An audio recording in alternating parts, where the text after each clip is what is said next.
pujian dan syukur kami kepada Tuhan, karena Tuhan masih memberi kami kesempatan untuk menghampiri hadirat-Mu. Dengan pujian dan penyembahan kami sudah datang kepada Tuhan, dan kini saatnya kami sudah menyediakan hati, jiwa, roh kami untuk menerima taburan benih firman-Mu.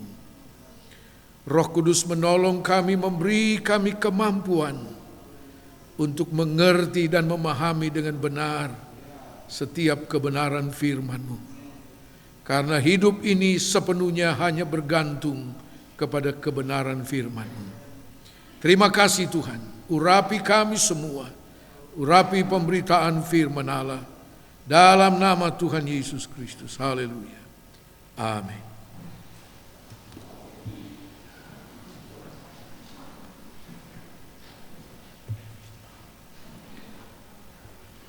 Haleluya. Puji Tuhan.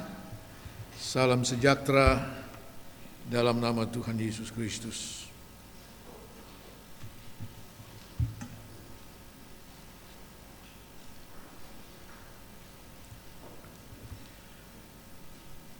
Puji Tuhan, saudara-saudara sekalian, kita akan lanjutkan pemahaman kita dari bagian kebenaran firman Tuhan yang kita pelajari dalam beberapa minggu ini. Sebagai orang-orang yang berharga di mata Tuhan karena penebusan oleh pengorbanan Yesus Kristus dan karena ketaatan di dalam menuruti akan setiap kebenaran firman Tuhan, maka kita adalah orang-orang yang dilindungi Tuhan pada hari-hari pencobaan yang datang atas seluruh dunia, seperti hari-hari ini. Sesuai dengan Wahyu pasal 3 ayat 10. Karena engkau menuruti firman-Ku, maka aku pun akan melindungi engkau dari pencobaan yang melanda seluruh dunia. Sebagai orang yang berharga di mata Tuhan, kita adalah orang-orang yang dibanggakan atau menjadi kebanggaan Tuhan di dunia ini. Sebagaimana pernyataan Allah kepada iblis, Ayub adalah satu pribadi yang dibanggakan Tuhan. Tuhan katakan, tidak ada yang seperti dia, saleh, jujur, takut akan Allah, dan menjauhkan diri dari kejahatan. Suatu pernyataan kebanggaan Tuhan bagi suatu pribadi, Ayub. Nah, Bapak Ibu saudara-saudara sekalian, sebagai orang-orang yang berharga dan dibanggakan Allah, kita harus punya sikap rohani yang jelas, bahkan yang militan, dalam menghadapi dan menanggapi setiap situasi dan kondisi yang kita hadapi, apakah itu menyenangkan ataupun tidak menyenangkan, menguntungkan ataupun merugikan. Sebagai anak Tuhan, sebagai orang yang dibanggakan Tuhan, kita harus punya sikap rohani yang jelas, yang sesuai dengan kebenaran firman Allah. Katakan amin. Ya. Seperti seorang Ayub yang dibanggakan Tuhan itu, seorang yang berharga di mata Tuhan. Ya. Bagaimana sikap Ayub, kita sudah pelajari beberapa hal. Yang pertama adalah sikap Ayub menghadapi tantangan yang berat yang dia hadapi dengan satu pernyataan, Allah lah yang berdaulat sepenuhnya atas hidup ini. Tuhan yang memberi, Tuhan juga yang mengambil. Itu pernyataan dari seorang Ayub, seorang yang punya sikap rohani yang jelas. Yang kedua, sikap Ayub adalah ketika menghadapi tantangan yang berat, Ayub katakan, aku pasti akan mencari Allah dan mengadukan perkaraku kepada Tuhan. Ya. Bukan cari manusia. Bukan cari apa kata orang. Bukan. Cari Tuhan. Katakan amin. Kita ada di sini pagi hari ini karena kita cari Tuhan. Ya. Kita mencari Tuhan. Amos pasal 5 ayat 6 katakan, carilah Tuhan maka kamu akan hidup. Dan firman Tuhan itu ya dan amin, saudara. Ya. Semua hal yang menyangkut kehidupan ini, ketika kita mencari Tuhan, kita pasti hidup, saudara. Ya. Yang ketiga, sikap Ayub menghadapi tantangan dalam hidup ini. Ayub katakan, dia punya pemahaman yang benar dan tepat. Saudara, tentang penilaian Ayub akan nilai kehidupan jasmania dan nilai kehidupan rohani. Bagi Ayub, kehidupan jasmani sementara adanya, yang diwujudkan dalam fisik kita sebagai manusia ini, yang akan hancur luluh dan sebagainya.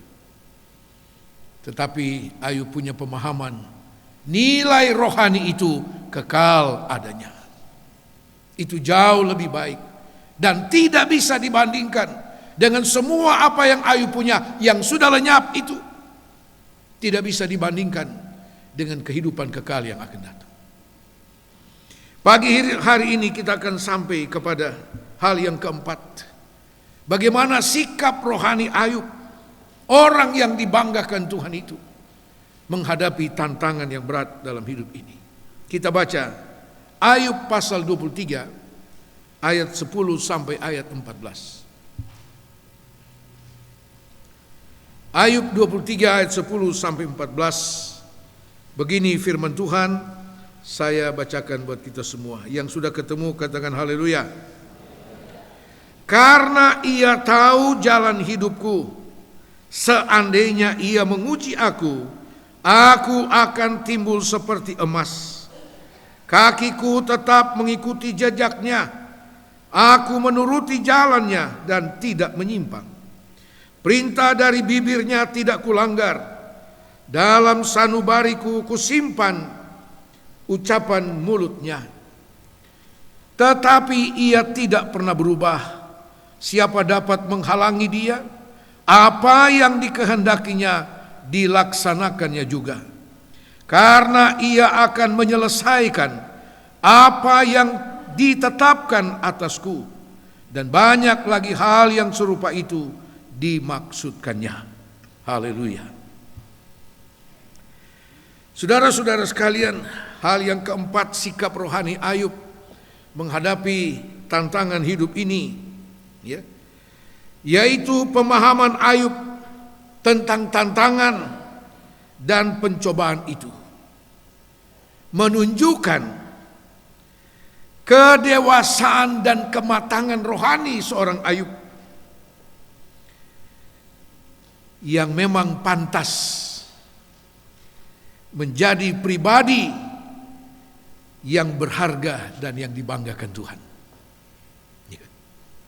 Luar biasa sikap seorang Ayub, sikap rohani dari Ayub yang sangat patut kita teladani, saudara. Sebab tidak ada seorang pun di dunia ini yang tidak menghadapi tantangan hidup. Dia percaya Tuhan atau tidak percaya Tuhan, pasti menghadapi tantangan hidup ini.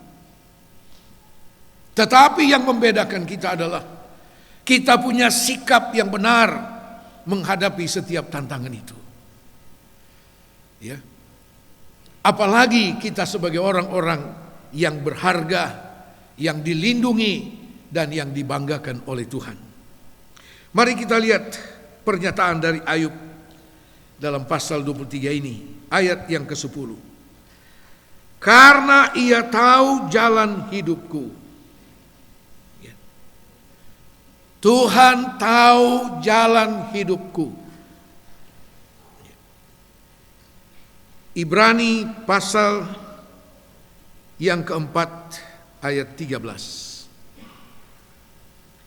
Ibrani 4 ayat 13. Dan tidak ada suatu makhluk pun yang tersembunyi di hadapannya, sebab segala sesuatu telanjang dan terbuka di depan mata Dia, yang kepadanya kita harus memberikan pertanggungan jawab. Semua jelas terbuka di mata Tuhan. Ayub katakan, Dia mengetahui jalan hidupku. Tidak ada yang tersembunyi di hadapan Tuhan. Kita bisa sembunyi dari manusia, tapi kita tidak bisa sembunyi dari Tuhan. Daud katakan, Engkau tahu ketika aku tidur berbaring. Engkau tahu ketika aku berdiri dan duduk dan berjalan. Engkau tahu, Tuhan. Ya. Bahkan Alkitab katakan, Dia mengetahui sampai kedalaman hati kita manusia. Sebelum kita melakukan sesuatu, Tuhan sudah tahu setiap hati dan pikiran kita. Yohanes pasal yang kedua, Injil Yohanes pasal 2 ayat 25. Karena tidak perlu seorang pun memberi kesaksian kepadanya tentang manusia, sebab Ia tahu apa yang ada di dalam hati manusia. Haleluya. Ayub sangat memahami hidup ini sangat jelas di hadapan Tuhan. Sehingga Tuhan pun tahu persis apa yang harus dan yang terbaik Dia lakukan bagi saudara dan saya. Katakan amin. Puji Tuhan. Yang berikut dalam ayat yang ke-10 dikatakan, seandainya Ia menguji aku akan timbul seperti emas. Suatu pemahaman yang luar biasa, saudara. Ya. Ayub memahami bahwa pencobaan yang datang kepadanya, saudara, pencobaan itu dari iblis. Alkitab katakan si pencoba itu iblis. Ya. Nah, bagi Ayub pencobaan itu adalah ujian dari Tuhan. Ya. Ujian dari Tuhan. Yang tentu saja mempunyai tujuan yang baik, tujuan yang bermanfaat. Sehingga Ayub katakan, kalau ini ujian dari Tuhan, aku akan muncul seperti emas. Haleluya. Ya. Bagi Ayub, tantangan ini adalah ujian. Ya. Kalau mau naik kelas, harus ujian. Karena itu manfaatkan sebaik-baiknya setiap ujian yang datang untuk memenangkan setiap ujian itu, supaya kita naik kelas, naik level, kualitas rohani kita bisa naik level. Ya. Apa tujuan ujian itu? 1 Petrus pasal 1, 1 Petrus pasal 1 ayat 6 dan ayat 7. 1 Petrus 1 ayat 6 dan ayat 7. Bergembiralah akan hal itu, sekalipun sekarang ini kamu seketika harus berduka cita oleh berbagai-bagai pencobaan. Maksud semuanya itu ialah untuk membuktikan kemurnian imanmu, yang jauh lebih tinggi nilainya daripada emas yang fana, yang diuji kemurniannya dengan api, sehingga kamu memperoleh puji-pujian dan kemuliaan dan kehormatan pada hari Yesus Kristus menyatakan dirinya. Haleluya. Pencobaan itu Rasul Petrus katakan adalah ujian untuk menguji iman kita. Seperti api yang menguji emas sehingga menghasilkan emas yang murni. Tapi surat Petrus ini katakan, tetapi iman kita jauh lebih mulia daripada logam yang mulia itu, daripada emas. Dan karena itu, supaya iman kita muncul seperti emas yang murni, harus diuji. Haleluya. Ayub punya pemahaman, pencobaan itu adalah ujian untuk menghasilkan iman seperti emas yang murni. Haleluya. Emas yang murni tidak bisa dimakan api. Ya. Saya pernah melihat di televisi ada satu rumah kebakaran. Setelah ludes sama sekali, tinggal arang semua, si pemilik dia tahu persis di mana letak kamarnya, di mana letak lemarinya yang dia simpan emas. Dia ketemu kembali emasnya. Tidak hangus. Dia ketemu kembali. Ya. Tidak bisa dimakan api. Demikian juga iman kita.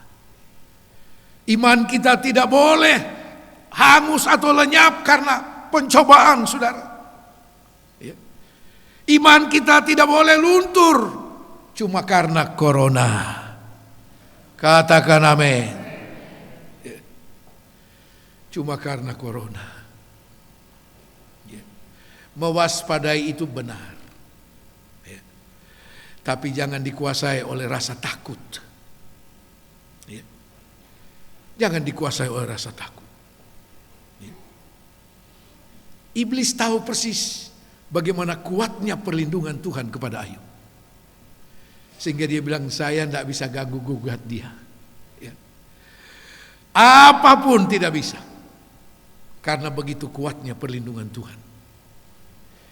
Saya selalu katakan jangan sampai iblis lebih tahu bagaimana kuatnya perlindungan Tuhan dari kita sendiri yang dilindungi Tuhan.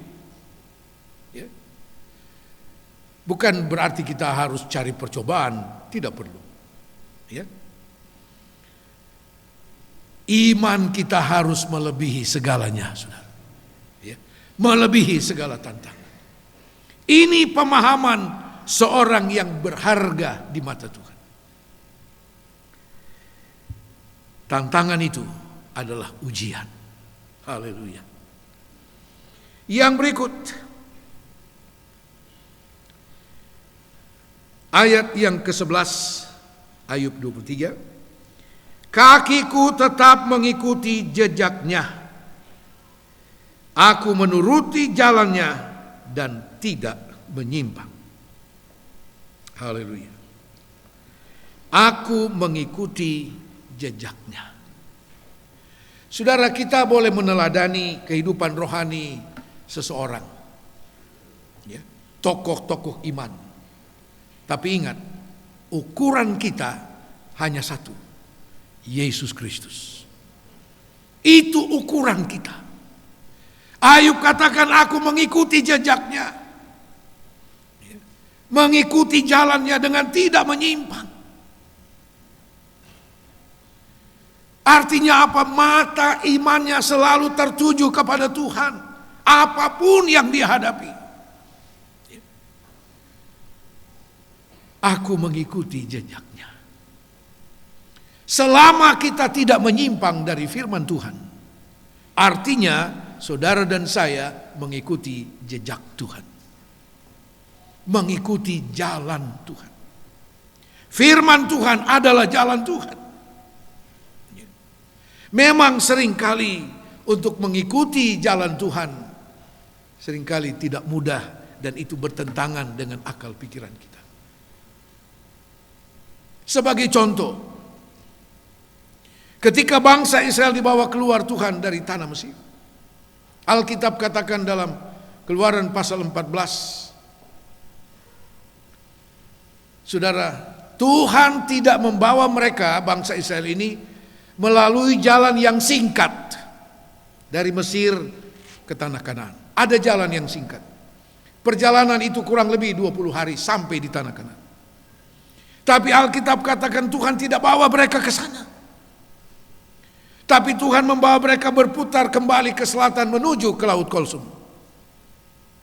Dan itu bukan jalan secara manusia. Tidak ada jalan di sana. Orang tidak biasa lewat di sana. Tapi Tuhan bawa mereka ke sana. Itu jalan Tuhan.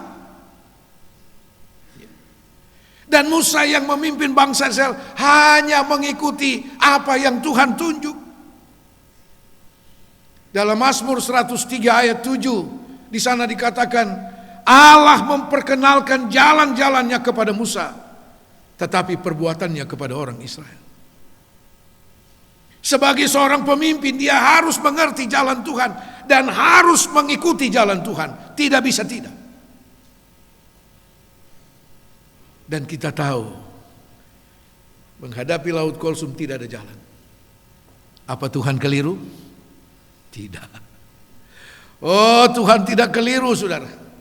Dia yang menciptakan langit dan bumi dan segala isinya. Ya. Semua harus tunduk kepada kekuasaan Tuhan. Hukum alam pun tunduk kepada Tuhan. Dalam kondisi seperti itu tidak ada jalan secara manusia. Firaun dengan segenap kekuatan tentaranya menyusul dari belakang. Bangsa Israel ketakutan. Tuhan bilang kepada Musa, suruh mereka diam. Tuhan akan berperang ganti mereka. Dan engkau Musa angkat tongkatmu ke atas laut. Belah itu laut. Apakah Musa lalu berkata, tidak mungkinlah Tuhan. Masa iya? Musa percaya kepada firman Tuhan. Dan laut itu terbelah menjadi jalan. Katakan apa? Saudara menghadapi situasi di mana saudara tidak melihat jalan? Ayub bilang, aku mengikuti jejaknya. Menuruti jalannya dan tidak menyimpang. Haleluya. Bagi Tuhan tidak ada jalan buntu. Tidak ada jalan buntu. Tuhan bisa mengadakan segalanya. Haleluya. Bawa bangsa Israel berputar di padang gurun. Padang gurun yang panas, gersang. Waduh. Tapi sekali lagi saya mau katakan Tuhan tidak pernah keliru. Tuhan sudah siap dengan pemeliharaan dan perlindungan dari Tuhan. Haleluya. Aku mengikuti jejaknya dan jalannya. Haleluya. Jangan menyimpang. Yang membuat seringkali kita menyimpang apa? Kata orang. Karena kata orang. Dan kata orang itu orang banyak loh. Orang banyak bilang. Berarti betul. Firman Tuhan yang betul. Ya. Firman Tuhan yang betul. Haleluya. Ayat 12. Perintah dari bibirnya tidak kulanggar.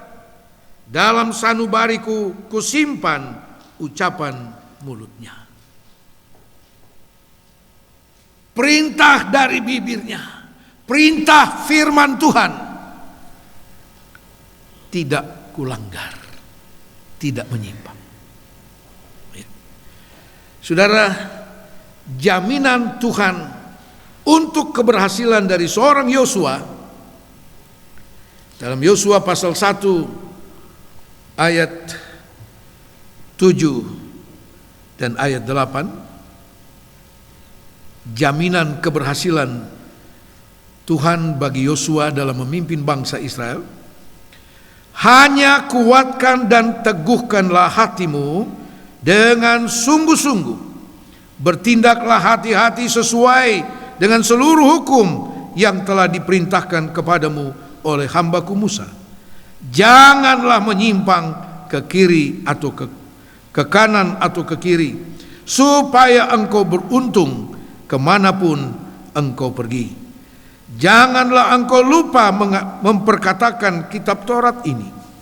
Tetapi renungkanlah itu siang dan malam, supaya engkau bertindak hati-hati sesuai dengan segala yang tertulis di dalamnya. Sebab dengan demikian perjalananmu akan berhasil dan engkau akan beruntung. Ini jaminan Tuhan kepada seorang Yosua. Ya. Jangan menyimpang dari setiap hukum yang diperintahkan Tuhan. Dengan demikian engkau akan berhasil, beruntung di segala jalanmu. Haleluya. Ya. Kita semua ingin berhasil dalam hal apapun. Ingin berhasil dalam rumah tangga kita. Ingin berhasil anak-anak kita ke depan. Ingin berhasil dalam usaha pekerjaan kita apapun. Saudara, kuncinya hanya satu. Jangan menyimpang dari firman Tuhan. Dan itu yang dialami oleh seorang Yosua. Dia berhasil. Dia berhasil menaklukkan tanah Kanaan yang didiami 7 sampai 10 suku bangsa. Ditaklukkan oleh Yosua karena dia tidak menyimpang. Haleluya. Mari saudara, Mazmur 119. Ayub katakan, dalam sanubariku aku simpan perkataannya. Mazmur 119 ayat 11. Dalam hatiku aku menyimpan janjimu, supaya aku jangan berdosa terhadap engkau. Jadi firman Tuhan itu, saudara, jangan simpan di otak, di dalam hati, ya, di dalam hati. Sebab Yesus katakan, apa yang melimpah dalam hati, itu yang keluar dari mulut kita. Ya. Kalau hati kita melimpah dengan firman Tuhan, yang keluar dari mulut kita, segala pujian bagi Tuhan. Perkataan-perkataan yang mendatangkan berkat. Haleluya. Ya. Bukan yang melemahkan iman orang lain. Alkitab katakan, hendaklah perkataanmu menjadi berkat. Dan itu hanya mungkin kalau hati kita melimpah dengan firman Tuhan. Puji Tuhan. Ayat 12, ayat 13 sekarang.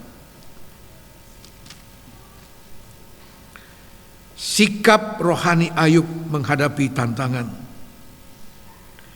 Tetapi ia tidak pernah berubah. Siapa dapat menghalangi dia?